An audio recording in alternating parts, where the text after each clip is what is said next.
Hey everyone, we got a Mazda in-house today. Nice little Mazda. All we need to do is give it an audio upgrade. So we're going to take out the factory and put in a JVC. So stick around, I'll be right back.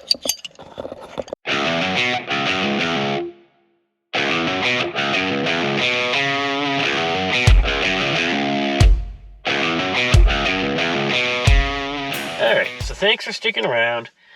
This is a 2017 Mazda 3 we're working on, and it has this nice little tuner screen radio that sits right there on top, and customer has a complaint that it doesn't always produce sound, so we're going to fix that with an aftermarket unit.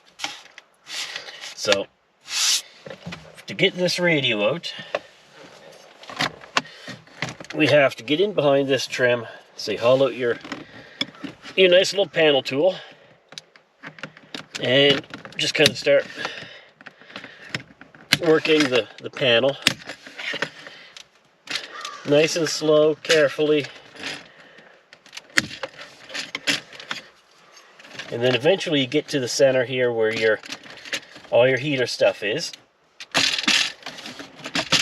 and then the rest of it it pulls straight out, just like that. And then you have your hazard switch button.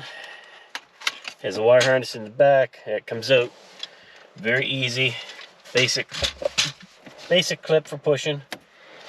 And that's that. So now we need to get to a 10mm bolt that's straight back there. It's in quite a ways. I've got a 6-inch extension on my ratchet here, and it's just long enough.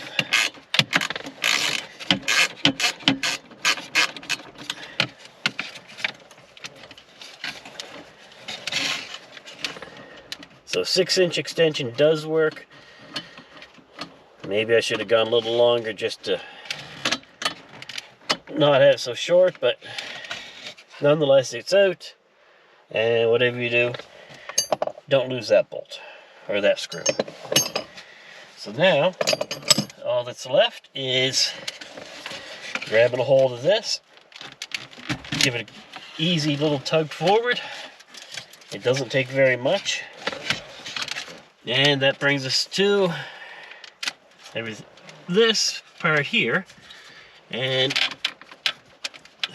I'm just going to show you the connectors here real quick. You've got your main harness, you got this one here, and you got your antenna. So we're going to get them unplugged, and then this radio's coming out, and we'll start getting the new one prepped. It's the JVC. We're going to also hook up the Maestro unit with it, so that way they can keep their steering wheel controls and a few other factory features. So we're going to go do that. So right now, let's disconnect some connectors off the back of the radio. A few moments later. Alright, so thanks for sticking around. This dash kit, the one we're using, is the 997526B.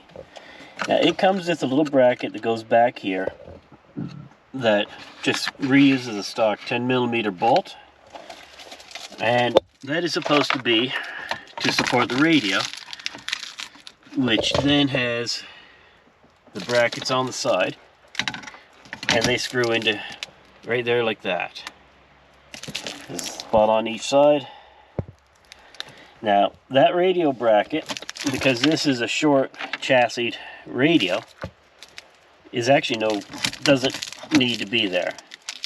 It is not doing anything, so that's optional if you have a short body radio like this one. If you have a normal radio, then you need it, and it helps to support everything on the angle it needs, and gets everything ready. So I'm going to finish getting this thing wired up. I'm going to show you what we do there, and then get this thing mounted up in the car. So stick around, be right back. Alright, so you're still with me? Well, great, perfect. We just finished wiring up our harness. We're using the Maestro HRMA1, and it's going to our Maestro RR. Now, yes, it is a little overkill for this particular job, but the customer can upgrade later. Now, we have gone and hooked everything up. Let's see if we can't get a decent shot of that. We got it all cleaned up, organized. Now with this, there is a few things you have to look for. If this car had a factory amplifier, then you would have to have those disconnected, and you would connect in these ones that have the RCANs on them. Ours doesn't have a factory radio or factory amplifier, so we're good. Same with the backup camera. That would also go in there, but we don't have that either. So it's a very basic install, and that's why I didn't show a whole lot of it, because it's just your basic power, ground, and speakers, and your one steering wheel control plug, which is the blue one. Now normally that does have this connected with it, your plug-in jack, but because I didn't need it, I just depinned it, and that many less wires to deal with. So we're going to go plug it in, make sure everything works, and then we'll start putting the dash back together and get this car done. So stick around, here we go. Alright, so here we are, back in the car. We have our big red connector, goes to our big white connector. It only goes in one way, and there you go. Then we have our antenna adapter, which I put right into the harness, and that goes just like that. So now that stuff can be tucked up out of the way, up back there, and away we go with that, which just leaves us a couple little wires here, which now if we plug this in, there's that, and then there's the antenna. Let's see if we have anything. And we have power.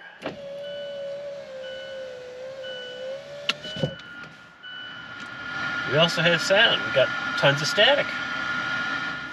So let's see here. Yep, volume controls work. You can also mute it. And the radio stations cycles between all that. So now it's just a matter of get our Bluetooth mic run and get this car back together. So stick around, we'll be right back. Alright, so we have everything wired in. As you can see, I've got it all tucked up out of the way. Everything's all good to go there. The Bluetooth mic is run. Got it coming up here, follows this harness, and then just kind of tucks right up in here and goes to there. So now, once we put everything back there, all we gotta do now is figure out where to put our two screws that are going up here in these corners and get the dash kit together. So I'm gonna pop off this trim plate and the face plate. We'll set this in place.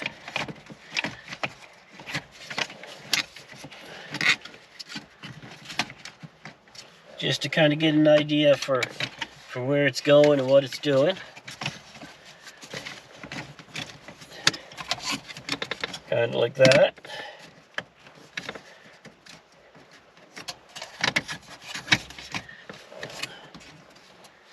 And then we have this piece that's going to go over top of everything. So it's going to fit like that and look almost factory.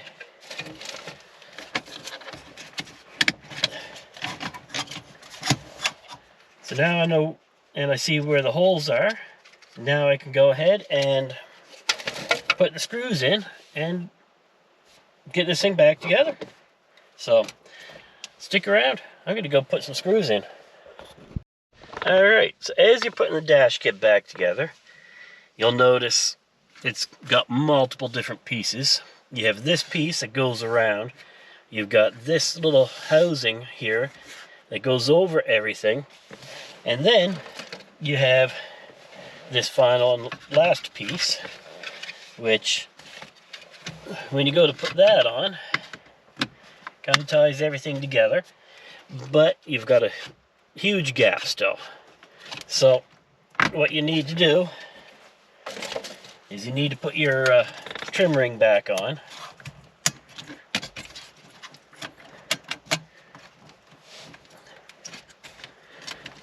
And they don't give you a whole lot of room for it either.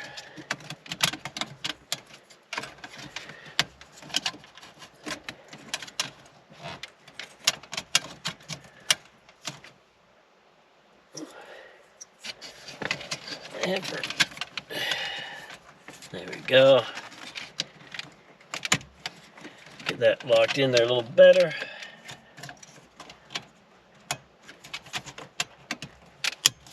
There we go.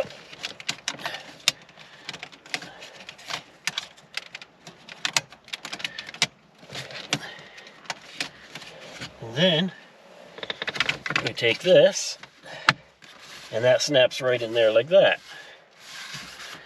So now when we put the faceplate on,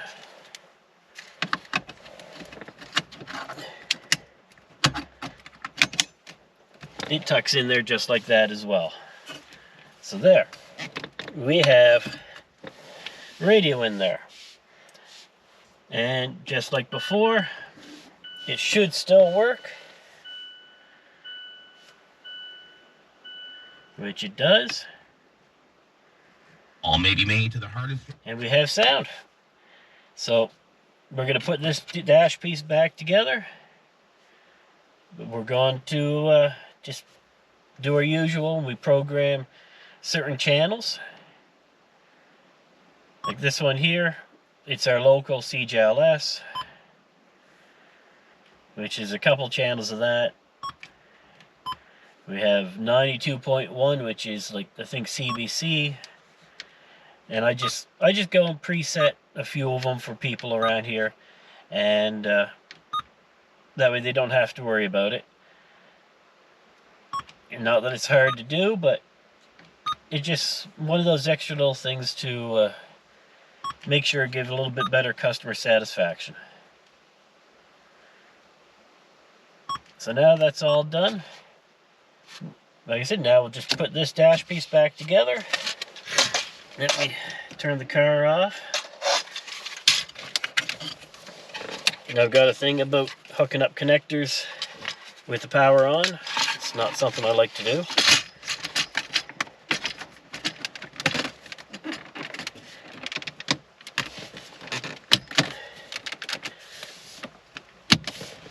And there we have it.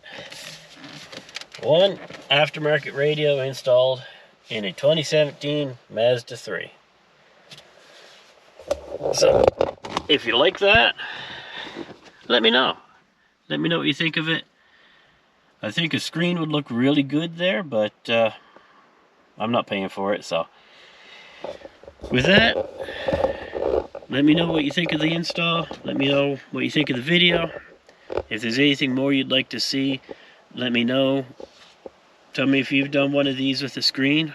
Post up a picture of what it looks like. I'm kind of curious to see what a real world one would look like, not one that would be posted off of like Metra or somewhere like that. Yeah, so we're gonna go get this finished up, give it back to the customer, and in the meantime, remember, keep it loud, stay warm. Alright, so as you just saw, we just wrapped up the video for that 2017 Mazda 3. As I was going over it, checking, setting everything. I'm sitting there, I'm saying to myself, this still doesn't look quite right. So I took it all apart again, and I actually adjusted where the mounts were for the radio, and I brought it out just over 1/2 inch, and that made things fit a whole lot better.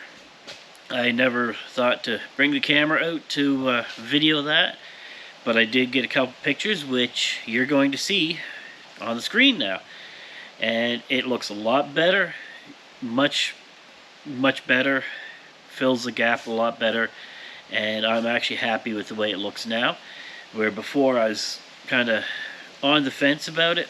So anyone that knows me with my installs, I like to try and make things look as nice as possible, and if I'm not 100% happy, I'm going to try and make it, tweak it, whatever, to get it to the point where it should be. So, but the customer, they came, got in the car, and they're more than happy. They're looking at replacing the door speakers, so that'll be another video down the road. Not sure when, but throw some 6.5 inch components in the front, a little bit of sound treatment in the front doors, and just some 6.5 inch two-ways in the back, and do a little bit of sound treatment there as well. So now they're gone, it's starting to downpour. I'm going to shut down for the day and get back to making more videos. We're almost ready to drop the next RX-7 video. Just waiting on some powder to arrive. That way I can finish powder coating up the rear axle housing. And then we also have a Harley Davidson coming that I'm doing a full Kenwood stereo upgrade in that, with the amplifier, the speakers, everything. So that'll be quite the video to watch as well. So with that, now I'm going to say, keep it loud, stay warm, and come back for the next video.